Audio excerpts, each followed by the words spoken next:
Receba! Será que o cara da luva de pedreiro pode ser uma vítima em potencial? Vamos descobrir até o final desse vídeo. Fala pessoal, beleza? Vitor Santos aqui, eu sou especialista em linguagem corporal, investigador profissional e você está no meu canal. Esse canal aqui não é o Metaforando, aqui eu trago a minha experiência sobre vivências, enfim, as minhas filosofias de vida, estudos, filosofias de artes marciais, etc, etc. Portanto, se você gosta desse conteúdo, já se inscreve aqui, deixe seu comentário, curta esse vídeo para a gente continuar esse bate-papo.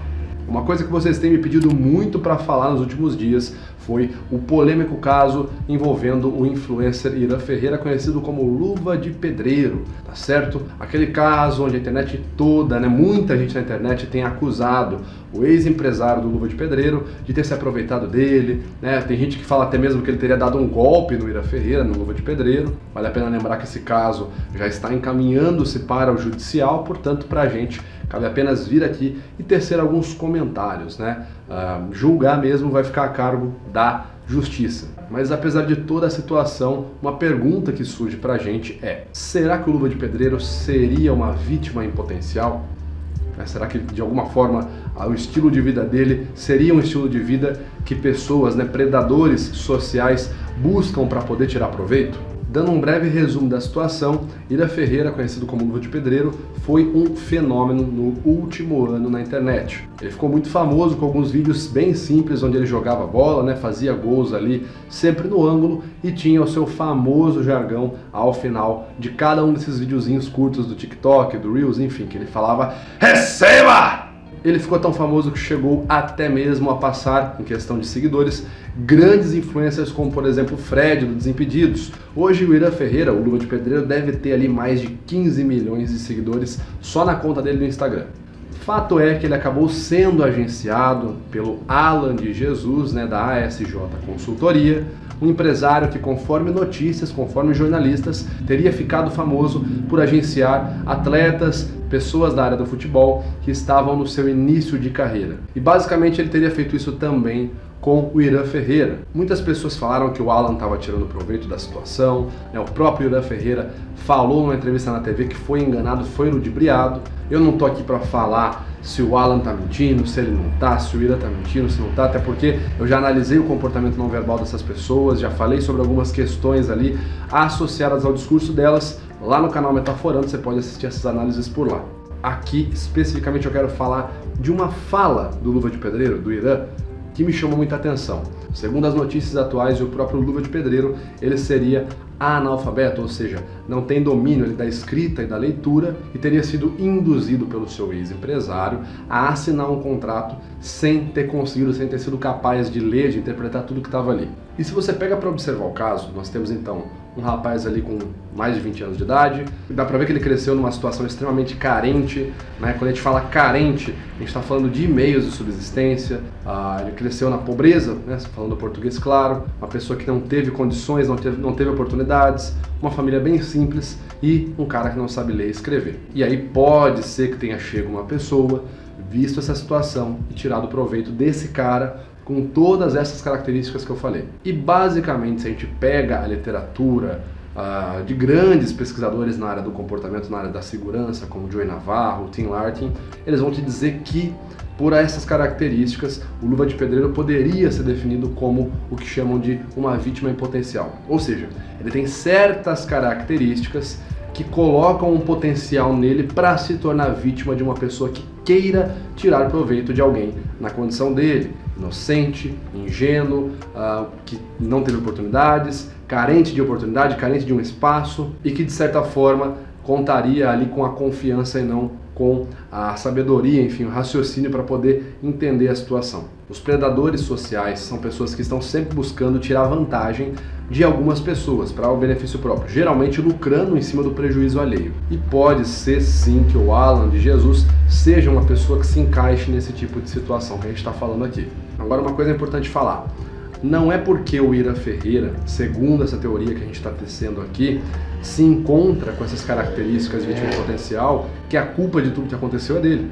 Não dá pra virar e falar assim, o cara é culpado, pô, devia ter aprendido a ler, devia ser menos inocente, menos ingênuo. Não, gente, são várias questões na vida do cara que levaram ele ao ponto onde ele se encontra, né? Várias características que colocaram ele nessa posição potencial de ser uma vítima, de ser enganado. Isso não é culpa dele, tá? São várias coisas que aconteceram ao longo do caminho para chegar nessa situação, né? O lugar que o cara nasceu, não tem como o cara escolher onde vai nascer, né? Tudo que aconteceu na vida dele até chegar aí, beleza? Isso é um ponto. Lembrando, nunca é culpa da vítima. Mas aí fazendo a contramedida disso, não é porque você teve características que te colocaram numa condição onde você tem potencial para se tornar vítima que você precisa simplesmente aceitar isso. Não, você pode muito bem procurar se desenvolver para de repente aprender outras coisas ou criar novas habilidades que tirem você dessa condição de vítima em potencial, tá certo? Não é porque chegou ali, que aconteceu, que não é culpa sua, que você precisa manter daquele jeito e continuar até o fim da vida naquela condição ali de vítima em potencial, tá certo? Por isso esse vídeo de hoje fala sobre a mentalidade de evolução constante. Você tem que estar sempre querendo aprender, sempre querendo evoluir, sempre querendo sair de uma posição, de uma postura que você chegou. Você pode ter chegado na posição, na condição que você está por qualquer motivo, e muitos deles você não tem controle. Você chegou aí sem que você tivesse escolha para chegar onde você está. Mas você tem sim a capacidade de escolher querer sair da onde você está. Perceba que eu não estou dizendo que é fácil, que eu quero sair daqui, bum, estou numa outra condição de vida. Não é nada disso. Mas entre escolher aceitar e continuar assim e escolher querer mudar, existe uma grande diferença. Porque quando eu escolho e quero mudar, eu já estou me direcionando para algo diferente do que o mero aceite da situação. Vamos pegar um exemplo aqui, tá? E eu não estou falando mal do Luva de Pedreiro, é só um exemplo com base na realidade. Ele ficou famoso postando esses vídeos no TikTok, certo? O que a gente pode presumir é que de alguma forma, não sei se na casa dele, na casa de alguém próximo, enfim, mas de alguma forma ele tinha acesso à internet. Se ele postava esses vídeos no TikTok, e aí, daí que ele ficou famoso, ele tinha acesso à internet. Porque que de repente, né, sei lá, ele não usava um tempo ali na internet para assistir videoaulas gratuitas para ensinar adultos a lerem, videoaulas ali com o objetivo de acabar com o analfabetismo. Existe na internet brasileira muito desse material. Ele poderia de repente ver videoaulas de como ler, como escrever, como, sei lá, não sei se ele gosta de empreendedorismo, mas como construir um negócio do zero. Ele teria essas opções disponíveis partindo da premissa de que, como a gente sabe que ele postou vídeos no TikTok do zero, né, ele começou lá, ele teria de certa forma acesso à internet. Novamente, eu não estou dizendo que é fácil, não estou dizendo que qualquer um tem. Não, o que eu estou dizendo é a escolha. A mentalidade de aceitar a situação e a mentalidade de querer mudar. E para finalizar, você que quer mudar, que quer sair da situação, e putz, o que eu faço na minha vida agora? Tem 4 pontos que você pode focar, pegando ali como princípio o livro Ikigai. Se você sempre se concentrar em evoluir esses 4 pontos, a tendência é que você se sinta mais satisfeito com a sua vida e tenha mais chances também de evoluir profissionalmente. Então o primeiro aspecto do Ikigai é estar sempre evoluindo a sua saúde física, praticando exercícios, se alimentando corretamente, se hidratando, de repente fazendo uso de vitaminas no seu dia a dia, em situações diversas, mas enfim, cuidar da sua saúde física e evoluir sua saúde física é extremamente importante, porque se você deixar ela na mera posição de inércia que ela está, você pode, dentre várias coisas, desenvolver algumas doenças e até mesmo ter problemas cognitivos, como por exemplo, vários estudos que mostram o aumento da obesidade relacionado com os efeitos precoces do estado de demência cerebral. Segundo ponto que você pode focar em evoluir e mudar é a sua própria carreira profissional, ou seja, o seu conhecimento. Se você não tem condições para comprar um curso, para fazer sei lá, de repente um workshop, um treinamento, comprar um livro, procure material gratuito na internet. Se você está vendo esse vídeo aqui, novamente eu parto do princípio de que você tem acesso à internet de uma forma ou de outra. Ah, Vitor, mas eu não tenho internet em casa, eu assisto na internet no trabalho, no meu horário de almoço. Tem problema? Tenta separar 5 minutos por dia do teu horário de almoço, nesse caso específico e extremo que eu estou dando, mas tenta separar de 5 a 10 minutos por dia para aprender alguma coisa na internet sobre a sua carreira profissional. Procure de repente um PDF gratuito, né? Existem por aí vários PDFs, videoaulas gratuitas, existem a rodo aqui na internet, enfim. Busque sempre evoluir também sua carreira profissional. Terceiro critério, sua vida espiritual. Ela deve estar sempre evoluindo também para você se sentir em paz consigo mesmo.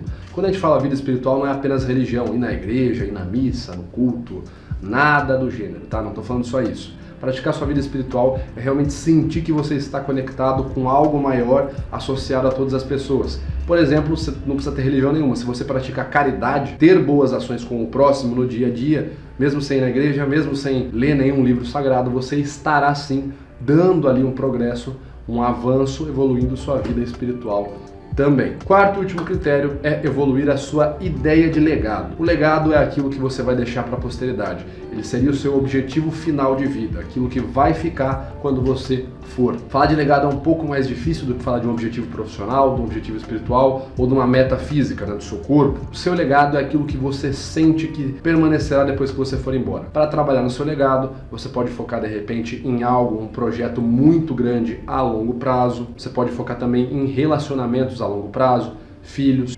pais, desenvolver um bom relacionamento com seus pais para que as memórias deles continuem depois que eles se forem, e de repente criar um relacionamento bom com seus filhos, seus parentes próximos, para que as suas memórias, a sua vivência continue na memória deles depois que você for. Em relação ao legado profissional, não seria algo especificamente voltado ao dinheiro, mas sim algo que você poderia fazer para mudar a vida de várias pessoas, não só as pessoas próximas a você, e que poderia continuar sendo feito sem você na Terra, tá certo?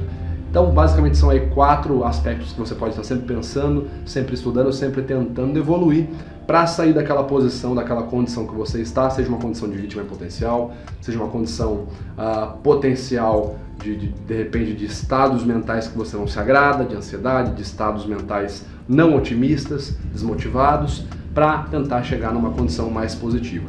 Busque estar sempre evoluindo e escolhendo evoluir ao invés de aceitar a situação tal qual ela está. Tá certo? Meu nome é Vitor Santos, eu espero que você tenha gostado. A gente se vê por aí no próximo vídeo. Valeu!